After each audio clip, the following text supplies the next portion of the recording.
what happens if this was an African swine fever or let's say foot and mouth disease, where humans don't necessarily get impacted, but it's the animal side?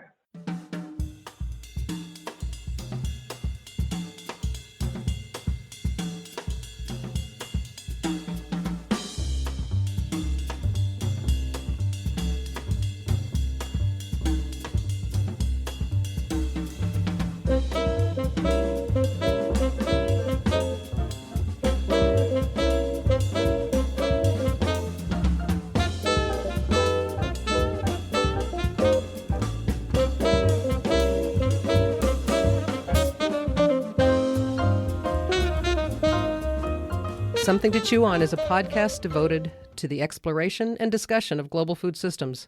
It's produced by the Office of Research Development at Kansas State University. I'm Maureen Olevnik, Coordinator of Global Food Systems. I'm Scott Tenona. I'm a philosopher of science. And I'm John Fabian. I'm a food scientist. Hello, everybody, and welcome back to the K-State Global Food Systems podcast, Something to Chew On. In last week's podcast, we talked with Dr. Jessica Heier Stamm about her work on methods to continuously monitor and improve the widely defined and critical supply chain. This week, Dr. Heier Stamm agreed to come back and talk about this important area with Dr. Dustin Pendell, whose work is more focused in the area of agriculture. Dr. Pendell, Professor of Agricultural Economics and Director of the Graduate Programs, carries out broad research activities in the areas of livestock and animal health issues that span from the producer through the meat supply chain and into the final consumer. Good morning, everyone, and welcome back to Something to Chew On. Today's guests, we have Dr. Jessica Heier Stamm and Dr. Dustin Pendell. You'll recall that last week's podcast, we had a good discussion with Dr. Heier Stamm, and she gave us a little background on who she was and what her area of focus was. This morning, I think we'll start with Dustin Pendell and have Dustin, could you give us a little background on who you are, what you do, and what got you interested in this area of study? Absolutely. First off, I'd like to just thank you for inviting me today to participate in your podcast. And a little bit about myself. My name is Dustin Pendell. I'm an agriculturalist here in the Department of Agricultural Economics at K-State. I've been here on campus for 5 years. Prior to me joining here at K-State, I spent 9 years at Colorado State University, a faculty member there, where I conducted research and teaching. And then I spent 4 years here at K-State getting my PhD. I grew up in a small cow-calf operation in west central Illinois. Growing up in Illinois, I grew up on a cow-calf operation, so that's where my interest in the cow-calf industry and the beef industry. Also have a degree in agronomy, so interest in crops as well. So that's a little bit about me, and a lot of my work here at K-State is very interdisciplinary. I spend a lot of my time working with veterinarians, epidemiologists, folks over in animal science. And with my upbringing in the cow-calf industry and my background, undergraduate education in agronomy, I've always had this appeal to work on issues, relevant, timely issues. And it's not just me being an ag economist trying to solve it. It's me being an ag economist trying to work with the animal scientists, trying to work with the crop scientists, the soil scientists, the ag engineers, etc. So that's a little bit about me. Like I said, I'm currently here at K-State. I teach an undergraduate class called Data Analysis and Optimization. I teach a graduate level class called Economics of Animal Health and Food Safety. That's part of my appointment. Another part of my appointment is Outreach Extension. And then I'm also have a research appointment where I conduct research mostly related to issues related to animal health. I'm also the director of our graduate program in the department as well. What do you do in your spare time? My spare time, that's quite the appointment that you have. In my spare time, I pretty much travel whatever my kids are doing. So yeah, exactly. So Dustin, just kind of launching into the topic that we're here to talk about today, which is a follow-up from Jessica's podcast on the supply chain. Can you give us a little high-level background on what does it take to get products from the farm to a consumer these days? Yes, so the supply chain in the food industry is quite complex, I believe. Pick a product, take a cow calf, for example, or a calf that is, a calf that's born, which takes months planning and through the gestation and breeding, etc., planning process through that. Calf is born, raised on an operation till a certain weight, maybe 500 pounds. It's weaned. From there, it could stay on the operation, maybe as a backgrounding or stocker, or it could be sold through a sale barn.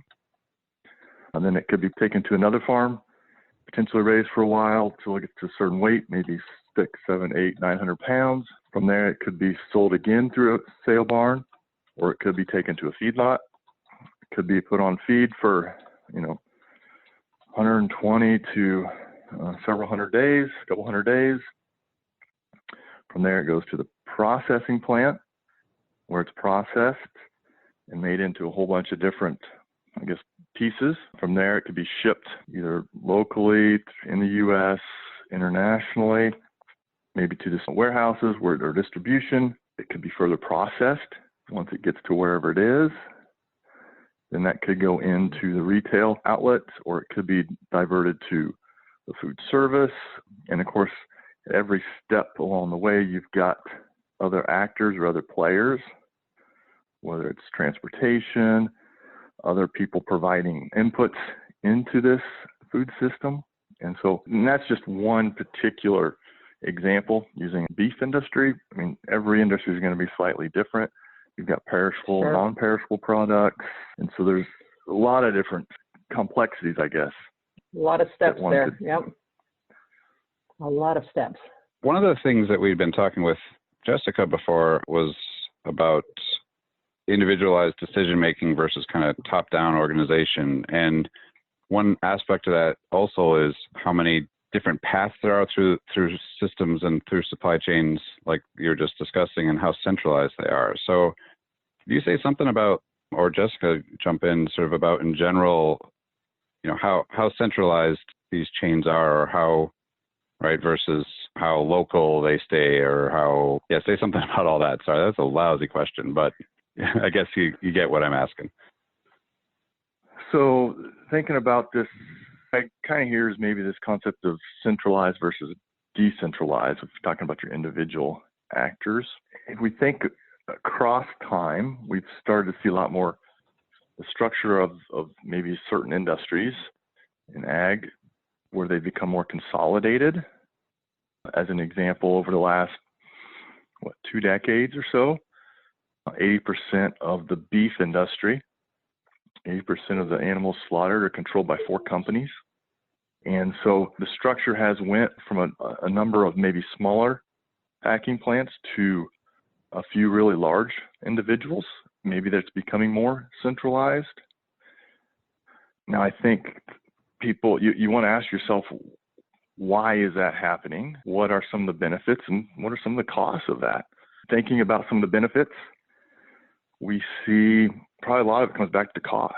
There's a lot of cost efficiencies that might be saved by becoming larger. You've got cold storage, for example.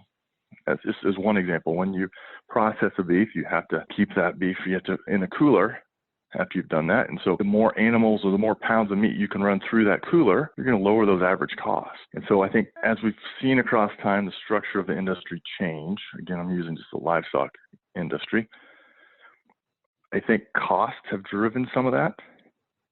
But I also think there's other factors that come into play when we think about this notion of a centralized maybe versus a decentralized system, not just cost, but it could be environmental issues, it could be public health, probably international trade. There's a lot of things I think that come back into this notion of a centralized versus a decentralized system. Now, I think as we're going through what we're currently going through with COVID, if you follow anything on social media, there's a lot of comments, a lot of maybe pushback of people saying, the current system that we're in, this large, having a few large actors, a few large players control a lot of the system, maybe isn't necessarily a good thing, that maybe we should have a lot of smaller, local, more regionalized, either packing plants or food distribution And so I think that's a question that we need to look at and we need to answer is, what are the trade-offs between where we've evolved to today versus what some people are calling for now is more smaller, regionalized distribution or packers. So I guess that's what I've heard, what I'm seeing, what I've been thinking about recently about this notion of centralized versus decentralized, or, are we wanting to go back to where we were 20, 30, 40 years ago? I guess I'd like to get maybe what Jessica's take is on this idea of individual versus kind of the centralized. Well, I see a lot of parallels between what Dustin just described for the supply chain, let's say for beef products, and other supply chains. Over time, because of cost and other pressures, supply chains in all kinds of industries have gotten very lean. So think about buzzwords like just-in-time delivery or, lean manufacturing, operating with the very least amount of inventory being held as can sustain the production line for whatever product that is, and concentrating operations in a small number of firms or locations. We see this on the pharmaceutical supply chain right now that's also creating some challenges with the COVID response, because there are drugs in shortage, there are personal protective equipment items that are in shortage, because those supply chains have been designed to provide, just the routine amount of supply, and any disruption at any point in the supply chain can create havoc in other places. And so I think across industries, this question that Dustin raised about, what are the trade-offs, what are the costs and benefits of a lean supply chain, of consolidation, of concentration in a small number of firms, is one that we will very carefully need to study. There are obviously costs to carrying stockpiles of inventory of N95 respirators, but there are also, as we're seeing, very real costs of not having those stockpiles. Likewise, there are costs of consolidating beef production among 4 major players, but there are costs of not having a resilient and redundant system that can be responsive to shocks or vulnerabilities or disruptions in other places in the supply chain. So what I'm hearing is that the major changes that have taken place in supply chain, using cow-calf as an example, has been a consolidation and increase in scale. Is that correct, or are there more? No, definitely the scale. Economies of scale is a big factor. I mean, it's not probably the only factor, though, but it is most definitely these economies of scale, allowing them to, coming back to these cost efficiencies. I also think that, sometimes when you have, it's not only cost efficiencies, I think there are some other things that probably play into, whether it be, think about a slaughter plant. We have a few really large slaughter plants. Where are they located at? Well, we know here in Kansas we have some, right? Southwest Kansas, Texas Panhandle, Oklahoma Panhandle, Eastern Colorado. And who wants a packing plant? We have a bunch of these throughout the country, small regional. How many people want these in their backyard? I think there's a reason why we're seeing them in Kansas and Western Kansas, for example. There's not a lot of population. So I think their economies of scale are driving it, as Jessica kind of pointed out. But I think there are some other things that one needs to also consider when they think about this from the bigger picture through all these different trade-offs. So I'm curious about what sort of process would be a good one for thinking about these different trade-offs and thinking about what goals we want out of our system, what we what we want to achieve, how much we care about, say, that resiliency and how much we're willing to pay for it. Do either of you have thoughts about how to approach thinking about these things?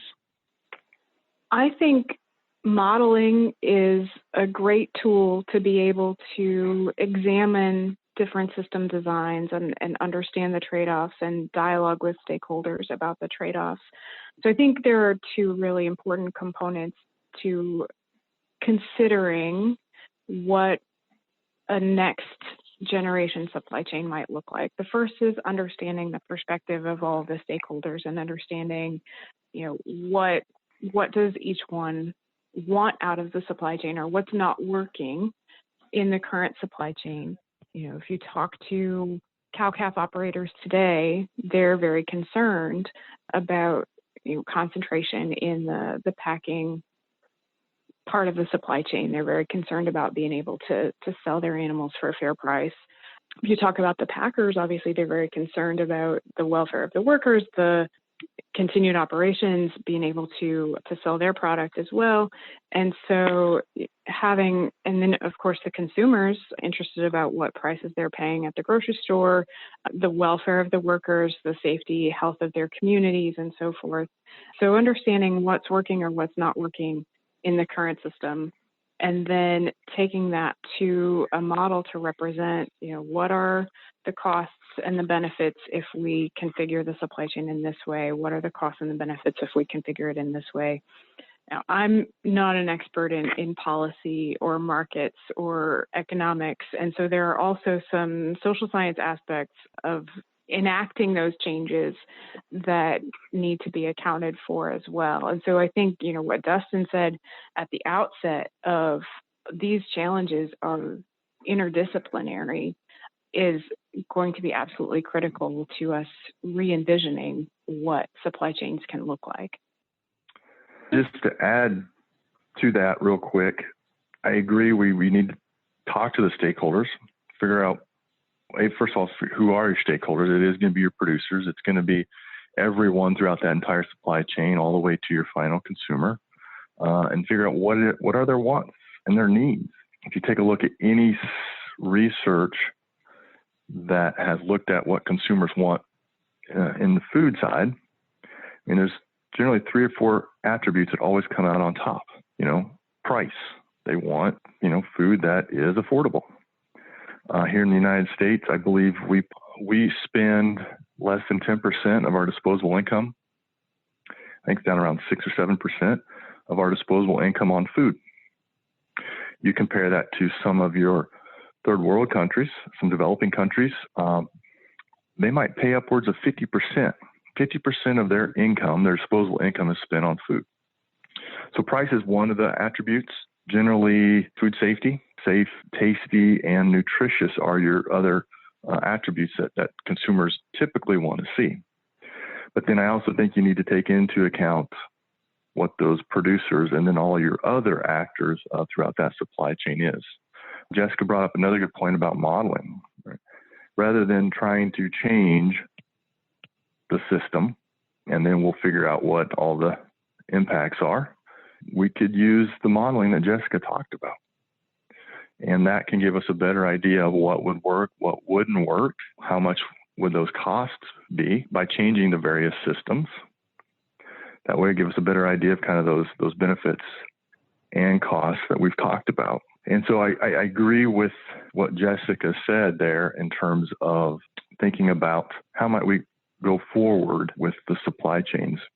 In the current situation that we've got with food and challenges in the supply chain, we've been hearing, as you said, social media, on television, that there's a lot of food being dumped, produce, milk. Are there long-term impacts of something like that happening? Is that going to be a flash in the pan, or do you think, going back to some of the other comments that you made a little bit earlier, is that going to have some forced change on the decentralization or the way we look at getting food moved around?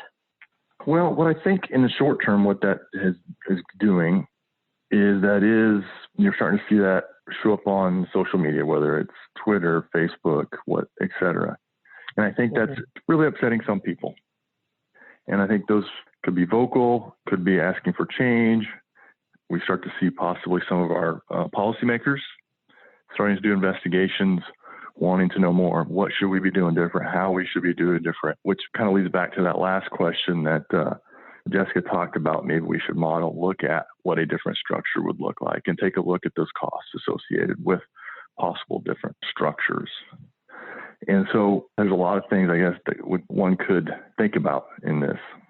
I was just going to follow up to that. I think we have seen some changes in policies and practices in supply chain operations as news of the food waste has gotten out, right? So you all may be more familiar with the nuances and the details of this than I am, but USDA changed some guidelines to allow restaurants to sell the produce, the eggs, the meat, and things that they would have received through their regular channels, even when they were not serving customers in the dining room. And so they could sell those products as if they were a grocery store, which is not typically allowed, right? And so redirecting some of that food that would have been potentially wasted back to consumers through a different channel, right? So they're not getting it through the grocery store, but they're getting it through the restaurant channel, and other ways to reconfigure that supply chain that had been designed to send, products to restaurants, products to schools, to now get to grocery stores or direct to consumer in a way that hadn't been done before the pandemic. And so I think some of those short-term changes will maybe remain short-term changes. Others may be candidates for consideration about ways that we can adapt the policy more permanently going forward. So I think it'll be interesting to see what some of those responses may be. And I would concur with that. I just don't know long run what will happen, or if anything will happen. But I think, some of what we're seeing in the media, social media, I'm just not sure if it'll just die out. And then as we think about the supply chains, how they should, or maybe what they should look like in the future, that will then be incorporated into some of those potential policy changes that Jessica mentioned. Well, that relates to the question that I had, which is basically how easy is it to change these things? Like, how seems as if the supply chains develop and decisions are made by industry in ways that, are not going to make it straightforward for us all to sort of say, hey, look, let's do something a little differently, everybody. So, like, how stable is the way things are set up right now, and how easy is it to change? Some supply chains might be a little easier to adapt and change. Others are going to be, like we pointed out right at the very beginning, the food system is very complex. And so I don't think these are things that you can change very easily, especially overnight. Going back to the live animal or fruits and vegetables, we got biology that comes into play here. That's going to be a little different than maybe a manufacturing sector. And because of the biological lags or the biology that gets involved in, say, animal agriculture or I guess fruits and vegetables, that itself is one complexity that maybe other industries don't have, that don't see. So I think that's a complexity right there that it's going to be very hard to change. And it's not, there's so many players, there's so many people, there's so many other industries that are involved in these supply chains. It's not just talking to the packers and the feed yards and maybe your cow-calf producers. It's all these other industries that impact it, right? You've got your pharmaceutical industries that provide, the medications to the industry. You've got your feed industry, so you've got your grain producers. And so you've got a whole bunch of different players that might not actually produce the calf or produce the chicken, but you've got but they're definitely involved in that chain. So changing the supply chain, I don't think it's very easy at all. I think it's going to be extremely complex. I think it will take a while to think through alternatives. And if we want to implement them, they'll have to be implemented slow as there's so many other people that are being impacted, and they will have to adjust and change their supply chains as well. That's some of my initial thoughts to your question. I'd echo what Dustin shared and just chime in with a small anecdote that others may have seen. So this is from the healthcare side. Right? So there's a shortage in hand sanitizer, and distilleries, mobilized to produce hand sanitizer instead of whiskey. And now there's a shortage in plastic bottles to put the sanitizer in so it can be dispensed, right? So healthcare supply chain personnel, hospital resource managers have been trying to find out who are the producers of small plastic bottles so they can dispense the hand sanitizer that they're getting in, really, really big jugs in practical ways throughout their system. So just something as small as what bottle do you dispense it in can throw a wrinkle into even a creative solution. And so if you compound that through the entire supply chain, whether it's pharmaceutical, medical supplies, or food, fruit, vegetables, meat, proteins, every one of those supply chains has those little nuances, those complexities all the way through. And so thinking about those implications is certainly tackling a complex problem. Yeah, in some cases you have the cost of success when you have a critical ingredient and the product is so highly desired that you've lost full access or appropriate access to the critical ingredient. Not enough blueberries for McDonald's yogurt or whatever. So now they have one component that's missing, and they can't sell the product at all. So it ramifies out even further into very minor ingredients in the system. I guess another complexity to add on top of that is that the consumer, and certainly in the United States, is used to being able to get whatever they want whenever they want it, and not eating locally. Obviously, that's going to be very seasonal, and that's really not what the consumer is used to. And I think that's just probably a temporary. We had such a huge shock to the system, right? You think about the demand side. We have people scared, and so they're all going out, rushing out, buying products, whether that be meat, because you saw those pictures of the meat cases were bare in the social media and the news, or Clorox wipes, toilet paper. So you see this initial huge shock that we're not used to seeing from the demand side. On the demand side, thinking about grocers. On the restaurant side, now all of a sudden everybody stays home. Nobody's going out to eat, and so you got restaurants that are shut down, at least temporary. And so that's a huge shock to their system as well. And thinking back to earlier questions about dumping milk or this or that, and comments about the supply chains, how we've got them, we can't just change them overnight, right? So we're making, let's say, milk that's going in these little cartons that go to school. Well, you can't just turn around and take those little cartons and sell them in a grocery store. You can't change that supply chain overnight like Jessica's talked about. And so I think that is some of these issues that we're seeing right now. Now, are they changing? Will they be able to adapt? Absolutely. But they just can't do that change. They can't make that change overnight. And so I think it is a short-term shock as we start to gradually open up, as we start to go, open up the economy, start to go out to restaurants, et cetera. I think as demand builds back up, things will start to get back to quote unquote normal, if you will. And so I think it's just going to take some time. But I think this is just a short-term shock to the system on the demand side, and we can talk about the supply side shock as well. What's the least likely factor to change? What might be different out there? Is there something that just is now? Have we learned something that makes it impossible to go back to some part of the system? Ooh, that's a good question. I have to think about that one. Or is it going to be a trial and error? Will we find out when we have go back to the way it was and find the problem? Because, That's a good question. That's a really interesting question, and I don't have an answer off the top of my head. To think about it. I've never really thought about it. Yeah.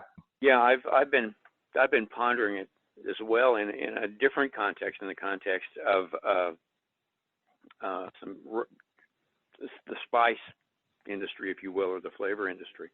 Some of those very minor ingredients are quite unusual and susceptible to alteration and susceptible to contamination, and we have problems with sanitizing them because this and that, they're difficult, and it might change them. So we might find that what we've decided to do might be very, very difficult to do, at least one step, perhaps. So I think it's just going to have to be a learning experience. You might be right there. Yeah. As we try to go back to some things and realize that maybe it didn't work, maybe it doesn't work, maybe we've improved, we've learned, or maybe what we're doing now isn't working and we have to go back, and there's really no other way around it. Well, as far as for nosocomial diseases are concerned, for an example, would it be possible, or would it be in the realm of possibility that certain strains or certain varieties or certain genetic compositions of a feed animal or a bird or whatever might be selectively susceptible to those, or pass that disease more readily on to a human? Or am I asking the right question? This may be a different podcast.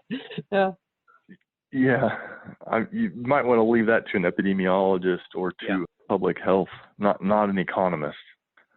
I had a bigger picture thought on what may or may not revert to the previous normal with respect to supply chains. This may be my optimistic side talking, but I'm a perpetual supply chain educator. My hope is that we don't go back to a scenario where we only think about supply chain when it's broken.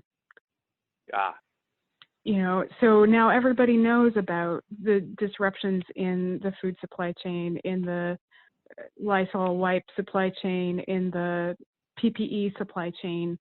We know about supply chains now because they're not working the way that we expect them to.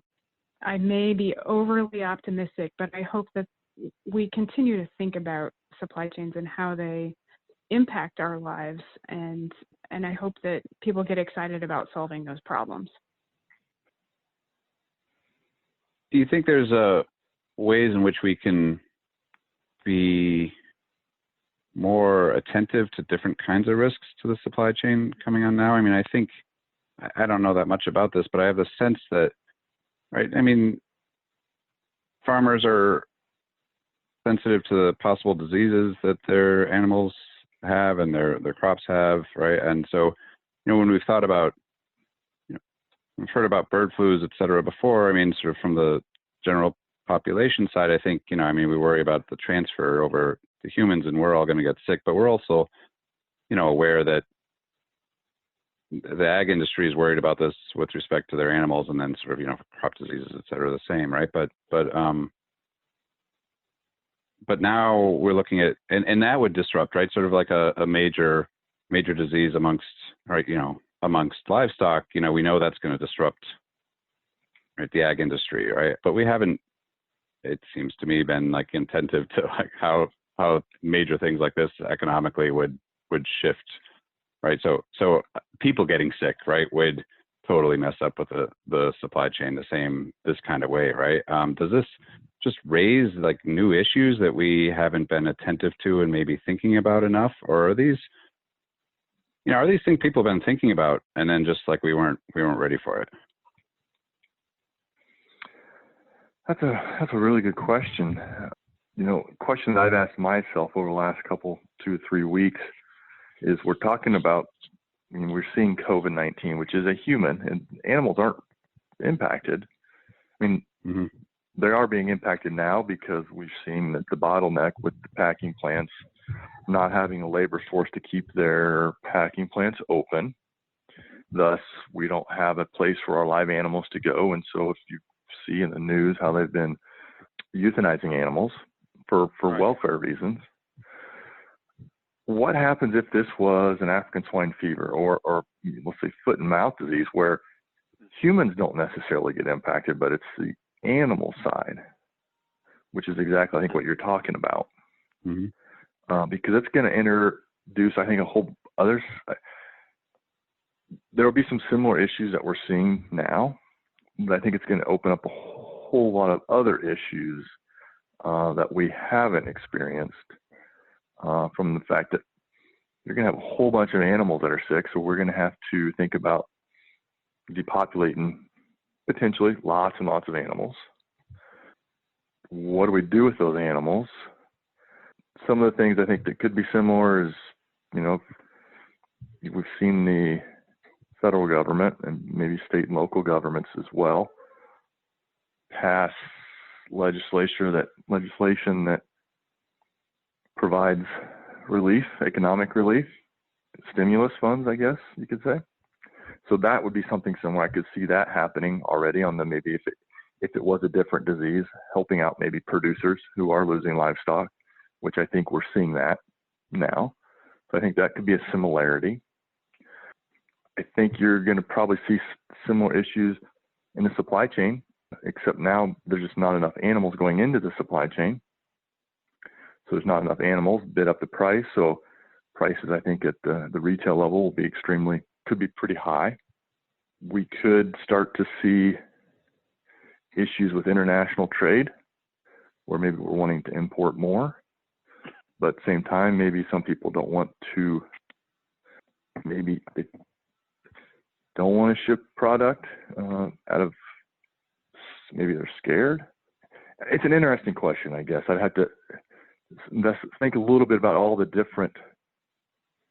differences between what we're currently seeing on the human side versus an animal.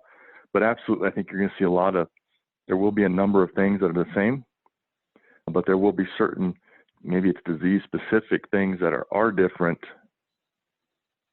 that one might have to think about and kind of think through, kind of trace out the impact, who's being impacted, and then subsequently up and down the entire supply chain. I think I heard somewhere in your question a thread about whether this has been on the radar of the public, the policymakers, the researchers, this kind of an outbreak.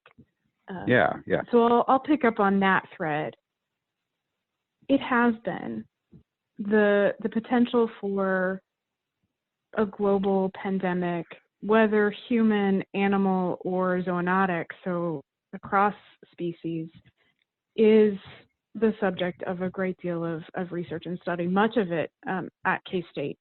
And what's been interesting to see play out in this particular event is that this is a perfect storm that is sort of the worst case scenario that a lot of these researchers have considered. And as much as we would like to say, couldn't we have been more prepared for X, Y, Z?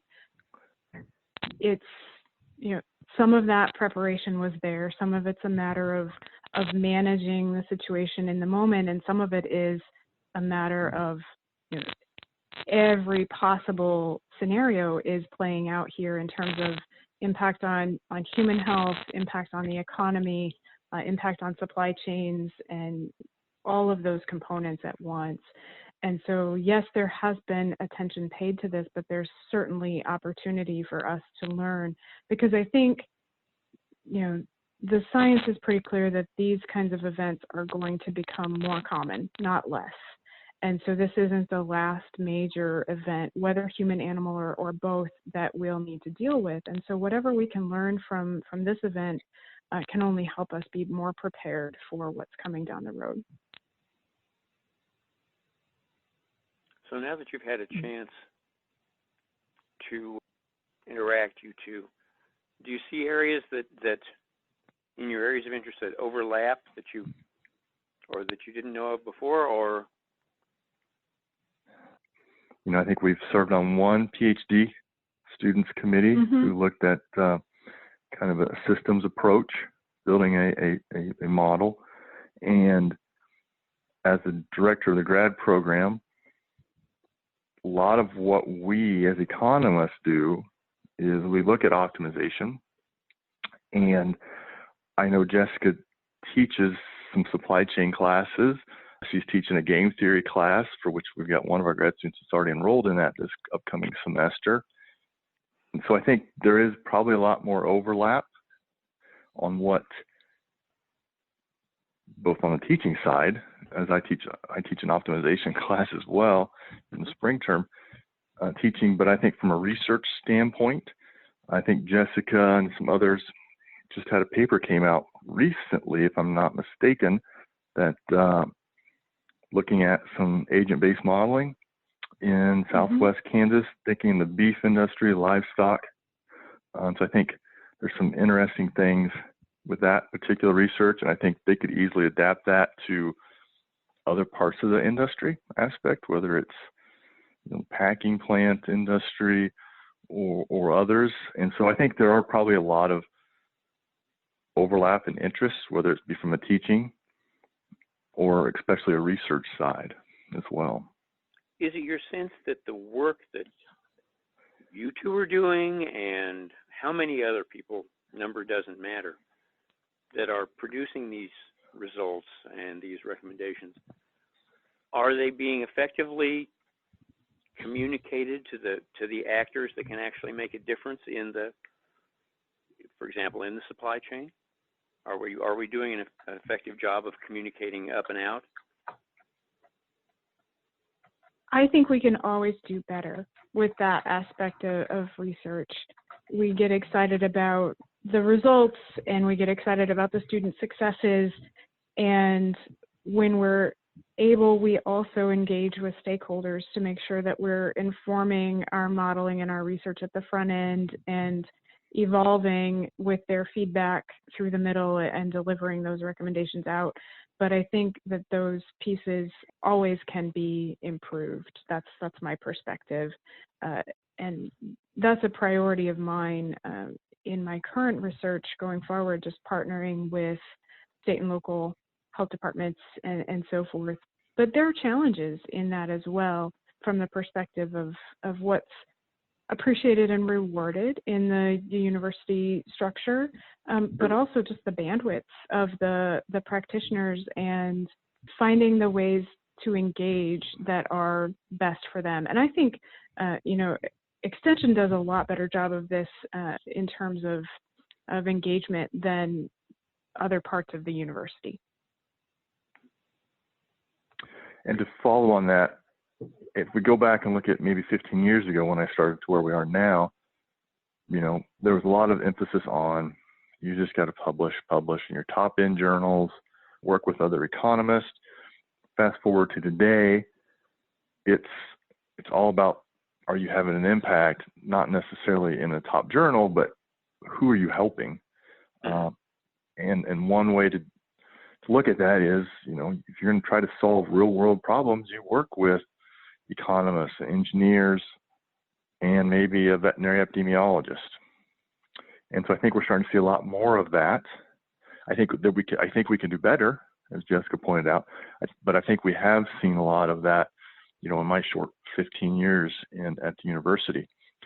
I also think what we've seen just within the last 2, 3, 4 weeks, I think we at the university, I think our K-State Extension has done an outstanding job putting out those relevant resources, those timely resources, whether that be financial planning, whether that be in the public health, or whether that be helping model transportation in a particular region for maybe livestock. And so I think we're starting to see a lot more of that communication, a lot more of the outreach, a lot more of the extension in these last several weeks, showing everything, all the great things that we're doing at K-State. And I hope going forward that we will continue to communicate that information, whether that be a podcast or whether that be short fact sheets or a radio interview, to the necessary people, whether it be the leadership at the university, leadership in Topeka, or in Washington, D.C. Well, Jessica and Dustin, I want to thank you both for your time here today. This has been a really interesting conversation. Each time I talk to somebody on campus, I realize how much more in-depth research is being done in areas that impact people on a daily basis. And I think this added some clarity to some of the things that we're dealing with today and gives us a little insight on what we may be looking forward to in the future. So thank you so much for joining us today. Yes, thanks kindly. Thanks for the opportunity. Radio. Yes, thank you very much. If you have any questions or comments you would like to share, check out our website at ksu.edu/research/global food and drop us an email. Our music was adapted from Wayne Gowen's album, Chronicles of Carmela. Special thanks to him for providing that to us. Something to Chew On is produced by the Office of Research Development at Kansas State University.